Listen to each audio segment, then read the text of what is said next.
والسلام عليكم. اليوم غنستمروا في لو كور ديال لا كونفكسيتي.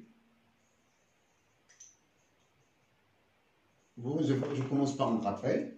F, une fonction définie sur un intervalle I, est dite I convexe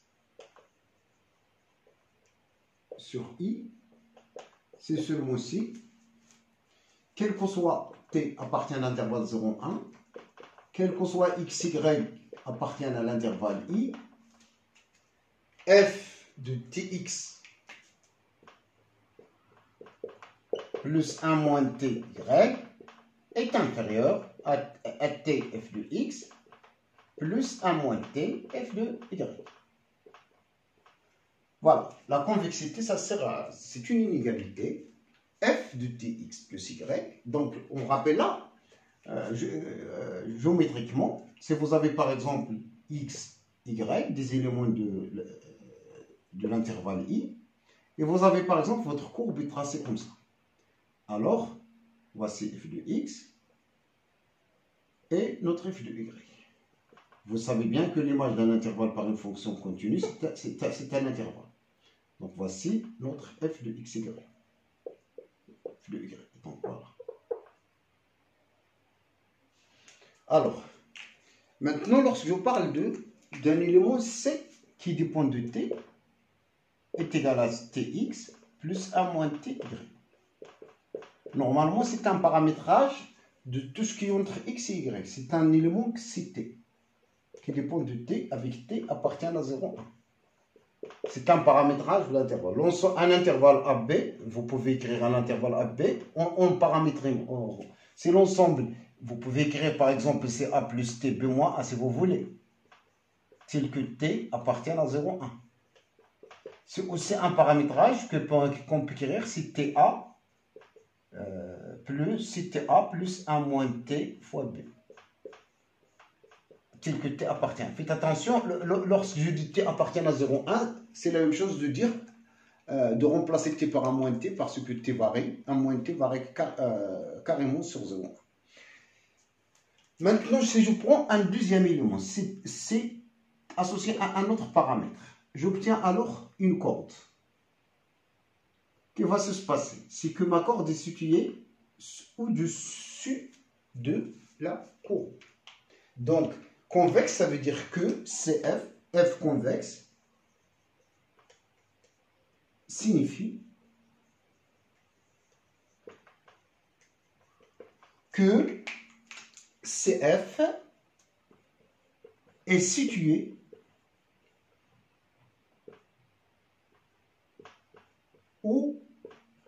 au-dessous de toutes les cordes. EF avec E de coordonnées, par exemple CT, F de CT, tel que T appartient, et F de coordonnées CT', F de CT'. Vous pouvez aussi mettre F de C1, C2, par exemple C1, là c'est C1, C2, F de C2, associé à des paramètres différents de T. Mais il y a une autre explication. Donc, la convexité, ça signifie déjà que l'équation de la corde, donc vous trouvez l'équation de la corde, elle est supérieure à la fois à l'expression de f de x. Maintenant, pour autre chose, ça signifie aussi ce qu'on a vu en terminale, que la courbe est située au-dessus de ces tangentes. Donc f convexe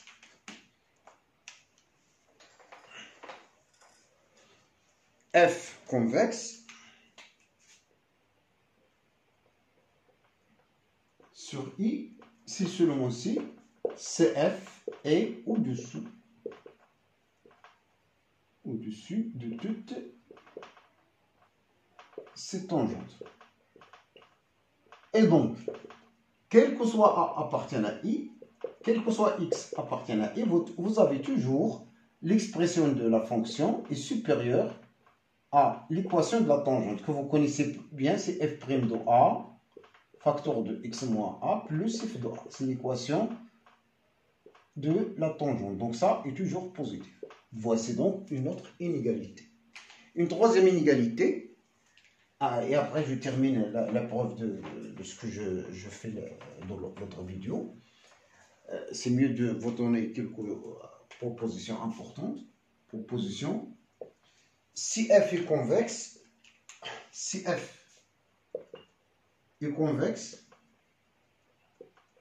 sur I, alors pour tout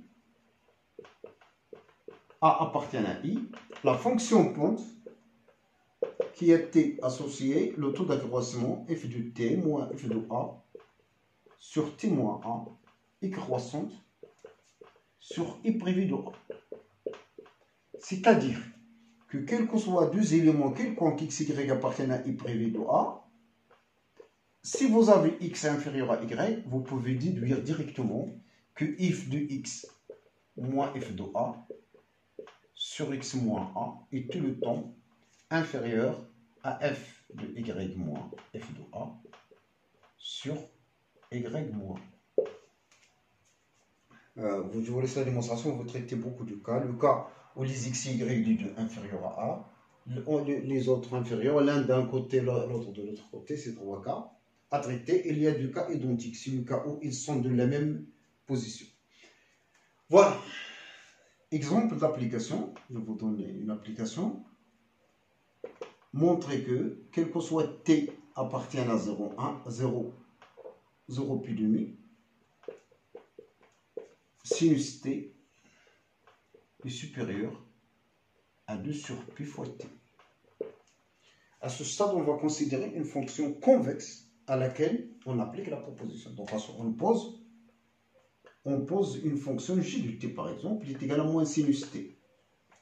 Si vous calculez la dérivée, g second, g prime c'est moins cosinus, g second c'est t sinus t, qui est positif. Je dérive une première fois, j'obtiens le moins cosinus. La dérivée de cosinus c'est moins sinus, avec le moins ça donne alors sinus. Il est positif, donc g est convexe. Je choisis alors la pente en 0.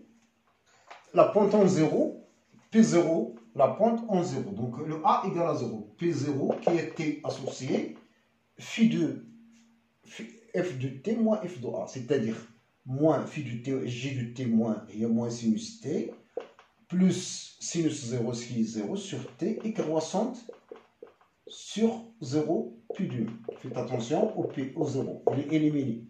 Donc, quel que soit t appartient à cet intervalle, pi demi, on a bien P0 de t, il est inférieur à P0 de pi demi, puisque la fonction est croissante. C'est-à-dire moins sinus t sur t est inférieur à 11 en pi demi, c'est moins sinus pi demi sur pi demi. Ce qui donne, on va éliminer le moins, donc sinus t sur t, il est supérieur. Le moins va s'éliminer en renversant l'inégalité. Le sinus pi demi, c'est 1 sur pi sur 2. D'où sinus t est clairement supérieur donc à t fois 2 sur pi. Donc 2 sur pi t. Donc c'est une inégalité qui provient donc de la convexe. Et donc on a encadré donc sinus t. On sait que tout le temps il est inférieur à t. Il est donc supérieur à 2 sur pt. Voilà. C'est déjà un encadrement du sinus t avec de deux fonctions qui sont affines, linéaires. Maintenant, je termine la démonstration de la formule de Johnson, mais là, je suis juste la dernière partie. On a vu que la formule de Johnson, c'est que CF est convexe. Alors, sur I, alors, quel que soit lambda 1, lambda 2 jusqu'à lambda n appartiennent à 0,1, et quel que soit x1, x2, xn appartiennent à I, on a f de la somme de xi, lambda i, est inférieure à la somme de lambda i, f de xi. C'est ça l'inégalité de Johnson. Et donc, c'est ça la propriété de récurrence, c'est l'hypothèse de récurrence pour eux, c'est la pi de n. On a supposé ça. Bon, soit donc on a considéré lambda 1, lambda 2, lambda n plus 1, appartenant à 0, 1, et n plus 1 scalaire, qui est l'élément d'un intervalle i. On a f de la somme de xi, lambda i égale à 0, 1 jusqu'à n plus 1. On a décomposé, c'est f de la somme de xi, lambda i égale à 1 jusqu'à n, plus lambda n plus 1, xn plus 1. On a profité de ce lambda n plus 1, donc f de 1 moins lambda n plus 1, la somme de xi sur 1 moins lambda n plus 1. Là, on a supposé d'abord que les lambda i, aucun ne vaut 1.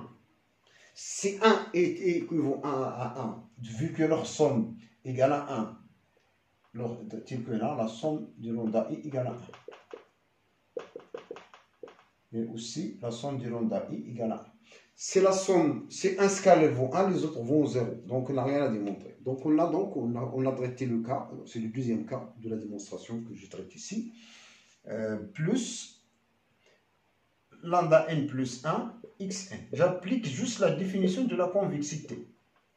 Voici, c'est t, ou bien 1 moins t fois grand i, x, plus t fois y. Donc, il est inférieur à 1 moins lambda n plus 1, f de cette somme-là,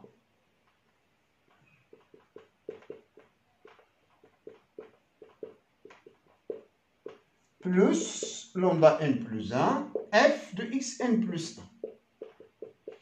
Alors, et donc j'aurai l'occasion d'appliquer l'hypothèse de récurrence à ce terme.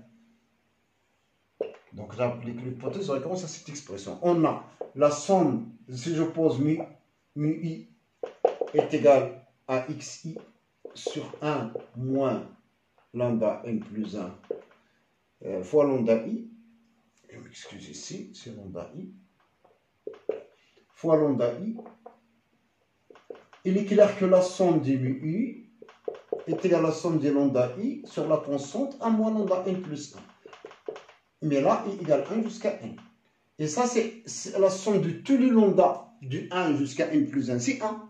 Donc cette somme-là, ça vaut 1 moins lambda, le dernier, ce qui est lambda n plus 1. Et donc cette somme, ça réalise bien ce qu'on veut. Donc, et il est clair que ces éléments sont positifs. Donc si deux éléments sont positifs, de somme 1 chacun est déjà dans l'intervalle 0,1. F de la somme de lambda i sur 1 moins lambda n plus 1 xi est égale 1 jusqu'à n, par hypothèse de récurrence, elle est inférieure à la somme de lambda i, 1 moins lambda n plus 1, x, f de xi. Il ne reste qu'à multiplier par le nombre qui est positif, c'est 1 moins lambda n plus 1 moins lambda n plus 1, et donc, et après on ajoute le dernier terme pour aboutir à la conclusion. Donc, je multiplie d'abord, qui est positif, j'ai le droit, et j'ajoute le dernier terme lambda n plus 1, f de xn plus 1, plus lambda n plus 1, f de xn plus 1. Selon 1 moins lambda n, il va se simplifier. Donc, et j'applique l'inégalité. Donc, je retourne ça. Donc, f de la somme des lambda i xi est égal à 1 jusqu'à n plus 1, il est inférieur. Il est inférieur d'après ça à cette relation, qui est elle-même inférieure à cette expression, donc à la somme de lambda i, le 1 moins lambda n plus 1 va se simplifier, f de xi est égal à 1 jusqu'à n, plus lambda n plus 1, f de xn plus 1, qui est bien sûr la somme souhaitée, lambda i, f de xi. Et on réussit donc la démonstration de Thuram.